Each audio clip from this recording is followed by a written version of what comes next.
Hello everyone and welcome back to my channel Edmond Mindaros, and for today's quick tutorial, and I'm going to show you guys on how to claim your pre-voucher gift and deposit to savings from Maya. So ito mga kaibigan ang advantage ni Maya or PMaya na every month ay nagbibigay siya ng pre-voucher na pwede mong gamitin pambili ng load or pambayad, at pwede mo rin itong iponin or i-deposit sa savings account mo sa Maya. Kaya stay tuned ka lang para malaman ang step-by-step method nito at start na natin.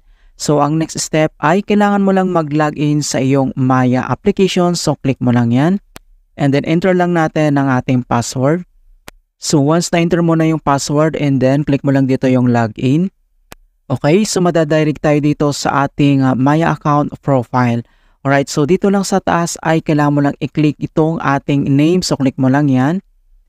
And then next step ay dito lang sa baba ay kailangan mo lang i-select dito yung voucher. So click mo lang yan. And then makikita mo kaagad dito yung vouchers. Okay, so mayroong available dito.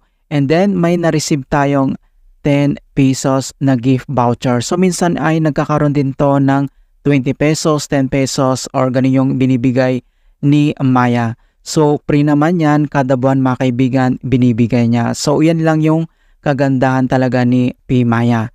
So, once nakita mo na itong kanyang voucher dito, ay kailangan mo lang itap yan. So, and then, makikita mo na dito yung kanyang details. And then, may mga terms and condition din dito mga kaibigan.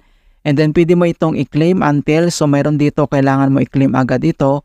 And then dito sa baba ay makikita mo dito yung claim. So, kailangan mo lang i-click dito. So, click mo lang yan. And then, confirm. Okay. So, click mo lang dito yung confirm. Ayan. So, makikita mo na dito na voucher successfully claim. Alright. So, after dito and then close lang natin yan. And punta lang tayo sa ating account. So, back lang tayo. And then, makikita mo kaagad dito sa ating wallet yung pre-voucher na claim natin. Okay, so kung paano ba natin ito i-deposit sa ating savings? So, dito lang sa taas ay makikita mo dito yung savings. So, click mo lang yan. And then next ay kailangan mo lang i-click dito yung deposit. So, click mo lang tong deposit. Dito naman sa kanyang select account source and then i-click mo lang dito yung my wallet. So, click mo lang yan. And then select destination. So, itap mo lang tong my savings. So, dito sa deposit to my account, so kailangan mo lang enter yung amount. Ayan, and then i-click mo lang dito yung continue and confirm deposit, and then dito sa baba ay click mo lang dito yung deposit and then dito na siya. So makikita mo na dito na you have transferred this amount and then finish mo lang siya.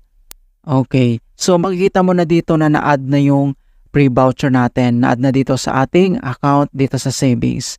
Alright, so ganun lang po kasimple mga kaibigan, at ipalo lang ang step-by-step method nito. And please don't forget to like this video and subscribe to my channel for more quality content. Thank you guys and see you in my next tutorial.